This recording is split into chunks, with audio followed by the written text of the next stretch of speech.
Project Humble Pie, we're ready to go out right now. It's about what time? It's about 4:30, I think, something like that. Yeah. And we're about to hit the streets, man. You hear a lot of people talk about I'm in the streets, we in the streets, and I mean, I don't think they really understand what in the streets mean. You know what I mean? Like, so just follow us, man. Pay attention, and hopefully, you know, we can actually show what goes on in the poverty scene. See, I've experienced being without lights and without gas and trying to figure out where my next meal is going to come from.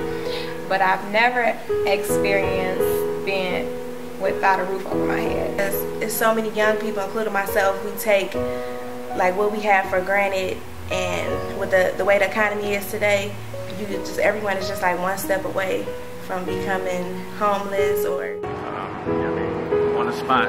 We got some juice. We got snacks. We spend so much time giving back to those who are less fortunate than us. I thought it would be nice to walk a day in the life of a person that's less fortunate so that I can really have a better understanding of what it is that they go through. You never really know what someone's going through until you actually put yourself in their shoes. And so that's one of the main reasons why I wanted to be a part of the Humble Pie Project.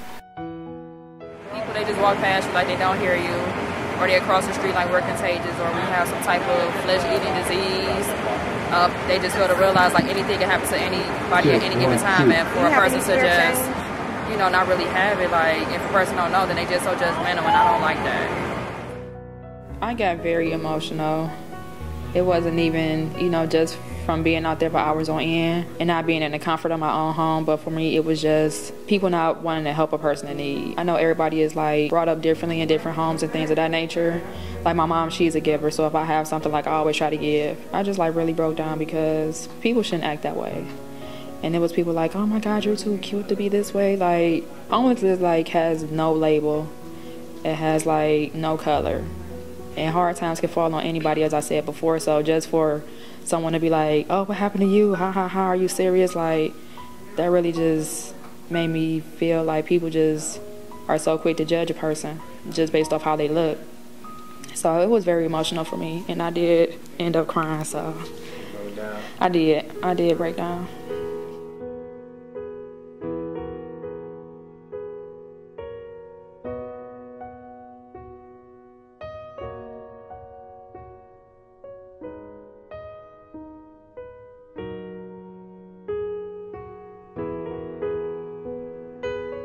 How you doing, man? What is your name? My name is Randy. Randy? Okay. I see you selling roses, Randy. So is this how you make your living? Exactly how I make my living. This is what I do when there's an event down here at the Browns, at the Indians. This is an honest way to make some money. Well, let me ask you, is it hard to do this? Oh, it's kind of hard because people really think you're trying to hustle on something. Most people think they're fake. But when they smell them, they say, oh, okay, for real. You know, it's hard, you know. Okay. Because the economy is really bad. It's not really bad because people buy them, right, but they're hesitant about spending their money. Okay. Let me ask you, how long have you been doing this? About 5 years. 5 years, really? 5 years straight. Okay. Not straight, off and on. Off and on, okay, off and on, okay. But I'm doing it full time now because I'm getting old and I don't have another job. You know? Okay. I got to make an income, you know. Too old to rob and steal, which I've never done. But, right. And I can't pimp no more, which, no, I've never done that either. Right. But, you know, I just try to make an honest living, man. Okay. Well, we appreciate it, Randy, man. Thank you so much. Thank you very much. No problem. I've been panhandling all my life, and it's kind of hard. You know, after you panhandle for 10 years, it's kind of hard to break that cycle, you know what I mean? But eventually, I get myself together. Okay. In the meantime. Hey, everybody, my name is Wes. Playing music out here. West 6th, no, what's the East 4th Street, Cleveland. I'm always out here doing my thing. Hope you feel that deep down in your spine, deep down where all blood resides. I hope you feel it, hope you get it. Give me so much to me now. Hey, skippity bop bop biddy bop biddy bop bop bop. Yeah, now hope you feel it, deep down, I'm loving inside, baby. Now I'm standing here on this beautiful day, loving the way we speak so right, appreciate that, man. Definitely. All right. So now it's I want to say what time? Like 9:30. I can honestly say I am exhausted. My legs are very tired. I work out on a regular basis, but this type of labor is something I'm really not used to. Walking around for hours, soliciting for change, I just feel drained. Like I feel like it's 2:30 in the morning, but really it's only 9:30 at night right now. We at McDonald's, which again, shout out to McDonald's because you can get a cheap meal for a few bucks. So we came here and we figured, you know, all the money we've gathered, we're gonna go ahead and just try and eat for the night and then get back out in the streets. It's been a very interesting experience. We were outside of a pretty popular concert, and just the looks on the faces of people, you know, they look at you and they look at you like with total disgust, like, you know, who is this? I felt as if I was not visible. Like I was someone who was really invisible and people just walking by. And that's how I felt, man. I was actually upset, but I mean, I try to remember, man, that we're doing this for, you know, a good cause. I had to restrain myself from getting argumentative or being more aggressive. But yeah, man, it definitely, it's a night to remember. I found one of the greatest challenges was just something that most people take for granted. It's just finding the bathroom. Okay. Wow, right. When you look a certain way or people perceive you a certain way, they don't even want to let you use a restroom. You know, I actually had to, you know, go into a bar, you know, and just kind of work my way through the crowd just to get to the restroom for a second, and then kind of ease my way out.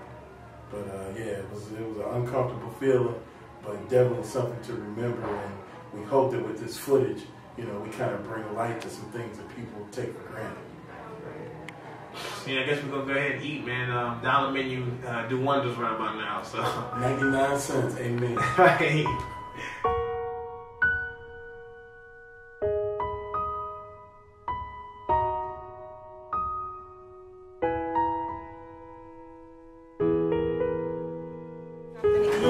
So now we're going to eat. We're hungry. This is our first meal of the day.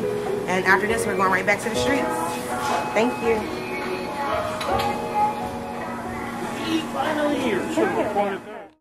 So right now we're actually looking for a Pacific Bridge. We're not really sure which bridge it is, but some of our homeless leads have told us that there's a Pacific Bridge in Cleveland where there's a whole bunch of homeless people with tents and mattresses, and they're basically just, you know, kind of down there with each other for support. So what's this, West? We on West 9th right now. We're trying to just figure out some kind of way to find this bridge. So stay tuned.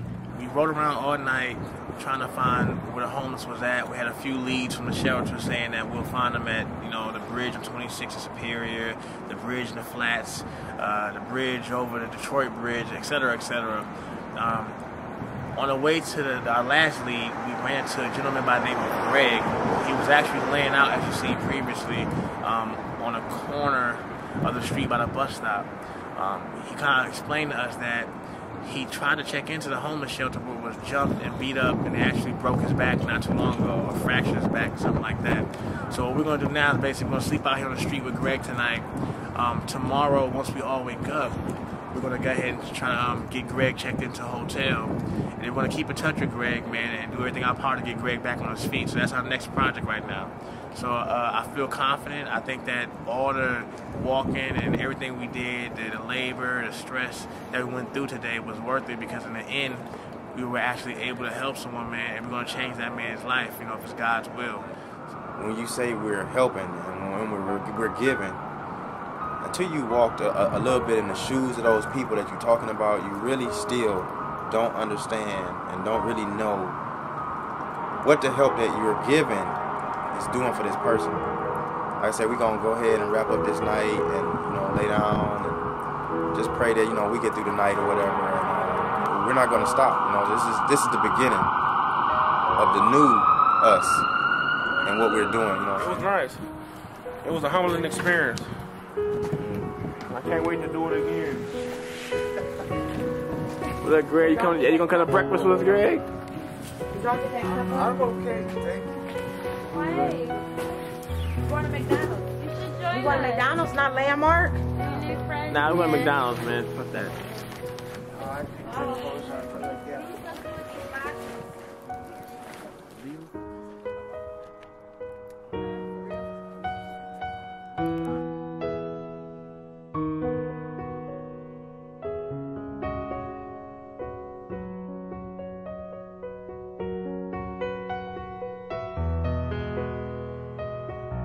You.